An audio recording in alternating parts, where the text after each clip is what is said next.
Good morning, বসো। আজকে ছাত্রছাত্রী প্রচুর কম, প্রাইমারি স্কুলের আজকে পরীক্ষা চলছে, তাই যাক ছাড়ো, আজকে এই কটা ছেলেতেই ক্লাস হবে। কনজাংশন হবে আজকে। আজকে কি কনজাংশন? হ্যাঁ, আগের দিন কি হয়েছিল? প্রিপোজিশন। Very good. কনজাংশন মানে হচ্ছে সংযোজক অব্যয়। কনজাংশন মানে কি? সংযোজক অব্যয়। হ্যাঁ, এটা হচ্ছে পার্টস অফ স্পিচের আরেকটা ভাগ। হ্যাঁ, কনজাংশনের পরে কি আছে?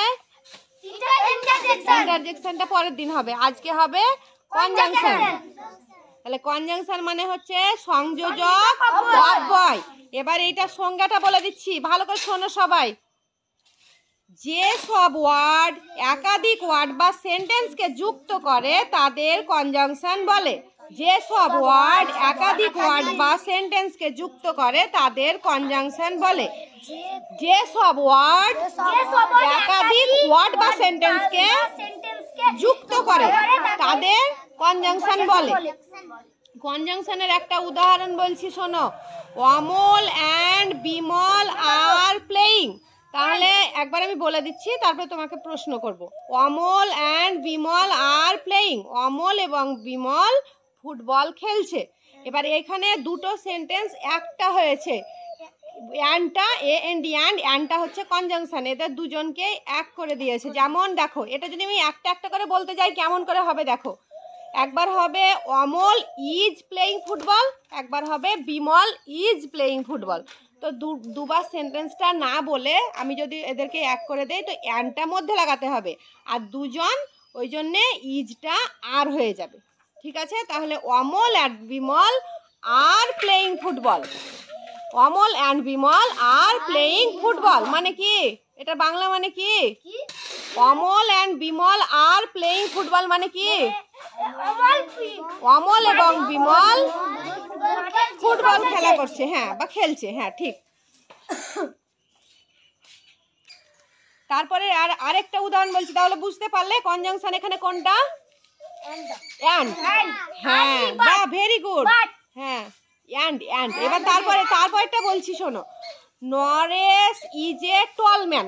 নরেশ হয় একজনকে লম্বা মানুষ, আর বাট না, একটা প্রথমে Naresh is a tall man বললাম, মানে নরেশ হয় একজন লম্বা মানুষ, but Ramesh is a short man, মানে রমেশ একজন বেটে মানুষ। তাহলে এদের মধ্যে বাটটা, যেমন ধরো এটা দুটো সেন্টেন্সকে আমি একটা করেছি, তাহলে দুটো সেন্টেন্সকে একটা করতে গিয়ে বাটটা লাগাতে হয়েছে আমাকে। তাহলে এটাই হচ্ছে সংযোজক অব্যয়।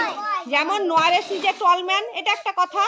Ramesh is a short man, এটা একটা কথা। তো দুটো সেন্টেন্স না করে আমি মধ্যে একটা বাট লাগিয়ে দিয়ে একটা পুরোটা একটা সেন্টেন্স করে দিলাম, তারপরে ফুল স্টপ দিলাম। হ্যাঁ, তাহলে এখানে কোনটা হলো কনজাংশন? বাট। আরেকটা বলছি, এটা তোমরা বুঝে গেছো ভালো। আরেকটা বলছি, my brother is in bed. আমার ভাই বিছানায় আছে। Since he is ill. Since মানে হচ্ছে যখন থেকে, তো যখন সে অসুস্থ। ইল মানে অসুস্থ। রিজন শোনো, বিশ্বজিৎ শুনছে, তুমিও শোনো। বলছে মাই ব্রাদার ইজ ইন বেড। আমার ভাই বিছানায় আছে। সিন্স হি ইজ ইল, যখন সে অসুস্থ। তাহলে এখানে কোনটা কনজাংশন? সিন্স, মানে যখন। হ্যাঁ, যখন থেকে সে অসুস্থ, বিছানায় আছে। তারপর এটা দেখো, help him because he is poor. সাহায্য করো তাকে কারণ সে গরিব। তাহলে কোনটা এখানে? হেল্প হিম একটা কথা, বিকজ হি, ফর আমি বলিনি, তোমরা শোনোই না। বিকজ হি ইজ পোর, কারণ সে অসুস্থ। কারণ বিকজ মানে কারণ, সে অসুস্থ। না, এটা অসুস্থ নয়, সে গরিব। হি ইজ পোর, ভুল বলে দিয়েছিলাম, মানে সে গরিব, তাই তাকে সাহায্য করো। তাহলে বিকজটা এখানে বুঝতে পারছো? বিকজটা হচ্ছে কনজাংশন। হেল্প হিম, তাকে সাহায্য করো, বিকজ হি ইজ পোর, কারণ সে গরিব। তাহলে বিকজটা একটা হলো, অ্যান্ড একটা হলো, এটা বাট হলো, সিন্স হলো, বিকজ হলো। তাহলে এগুলোই হচ্ছে, এই ওয়ার্ডগুলো কি হচ্ছে? সেন্টেন্সকে যুক্ত করছে, দুটো সেন্টেন্সকে যুক্ত করে একটা করে দিচ্ছে, তাই এগুলোকেই কনজাংশন বলে। বলো দেখি। দেয়ার কনজাংশন কাকে বলে? একবার আমি সংজ্ঞাটা শুনবো, কেউ পারবে? হাত তোলো। আমি আবার বলে দিচ্ছি, পারো না কেউ? যে সব ওয়ার্ড একাধিক ওয়ার্ড বা সেন্টেন্সকে যুক্ত করে, যে সব ওয়ার্ড একাধিক ওয়ার্ড বা সেন্টেন্সকে, একাধিক মানে অনেক অনেক কয়টা সেন্টেন্সকে যুক্ত করছে, অনেক কয়টা সেন্টেন্স, তাহলে একের বেশি হলেই একাধিক, বুঝতে পারছো? একের বেশি হলেই একাধিক। তাহলে যখন একের বেশি, যখন দুটো সেন্টেন্স হয়ে যাবে, আমি বলছি দেখো, আমি একটা ছোট্ট করে উদাহরণ বলে দিচ্ছি।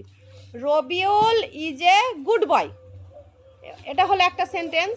এবার আমি বলছি তৌফিক ইজ এ গুড বয়, দুটো সেন্টেন্স বললাম না? তাহলে এদের দুটোকে একটা করব, কি করে করব বলো তো? হ্যাঁ, তাহলে ওইটা সেন্টেন্সটা বলতে পারবে? তাহলে রবিউল অ্যান্ড তৌফিক আর হবে তখন দুজনে, আর গুড বয়। হ্যাঁ, তখন দুজন হয়ে যাচ্ছে, ওই জন্যে আর গুড বয়। তাহলে দুটোকে আমি একটা সেন্টেন্স করলাম, একের বেশি সেন্টেন্স হলে একাধিক, তাহলে দুটোকে একটা করলাম, তখন কি হলো? এটা হয়ে গেল এই যেটা দিয়ে আমি যুক্ত করলাম সেটা হয়ে গেল কনজাংশন। কনজাংশন আরেকটা বলছি, দেখো, যেমন ধরো রিজন ইজ এ টল বয়, লম্বা ছেলে বলছি আমি। হ্যাঁ, আর ঈশান ইজ এ শর্ট বয়। তাহলে এদের দুজনকে যখন এবারে এক করবো, তখন কি হবে? মধ্যেখানে বাট লাগিয়ে দেব। হ্যাঁ, তাহলে লিখবো reason is a tall boy but Ishaan is a short boy. হ্যাঁ, বাটটা লাগিয়ে দিলাম, ওইটা হয়ে গেল কনজাংশন। তাহলে অনেকটা বুঝতে পেরে গেছো কনজাংশন কি। তাহলে পার্টস অফ স্পিচের কয়টি ভাগ বলেছিলাম মনে আছে কি দেখি? বলো। 8টা ভাগ বললাম, প্রতিদিন একবার করে রিভাইজ করি যাতে তোমরা না ভুলো। Adjective, verb, adverb, preposition, conjunction, interjection. তৌফিক পারবে বলতে? আর কে পারবে বলতে? মদিনা পারবে? পারবে না। শামিমা পারবে? বলো, জোরে জোরে বলো। নাউন, প্রোনাউন, অ্যাডজেক্টিভ, ভার্ব, জোরে বলো কেন? Adverb, interjection, conjunction. তাহলে আজকে হলো কনজাংশন, আর তারপরে পরের দিন যেটা করাবো ওইটা হবে ইন্টারজেকশন। আরেকবার এটা রিভাইজ করিয়ে দিচ্ছি, দিয়ে শেষ করে দেব। কনজাংশন মানে হচ্ছে সংযোজক অব্যয়। কনজাংশন কাকে বলে? যে ওয়ার্ড একাধিক ওয়ার্ড বা সেন্টেন্সকে যুক্ত করে তাকে বলে কনজাংশন। কনজাংশনের একটা উদাহরণ বলো, পুরো সেন্টেন্সটা বলতে হবে না, একটা উদাহরণ বলো। অ্যান্ড, বাট একটা, অ্যান্ড একটা, হ্যাঁ, আর বিকজ, বিকজ মানে কারণ, কারণ একটা, সিন্স একটা, নর একটা, তারপরে হচ্ছে হাউএভার মানে যা হোক, ওর অথবা একটা, ইফ যদি একটা, এগুলো সব হচ্ছে কনজাংশনের উদাহরণ। হ্যাঁ, কনজাংশন হয়ে গেল কমপ্লিট। ঠিক আছে, পরের দিন হবে ইন্টারজেকশন, যেখান থেকেই থাক।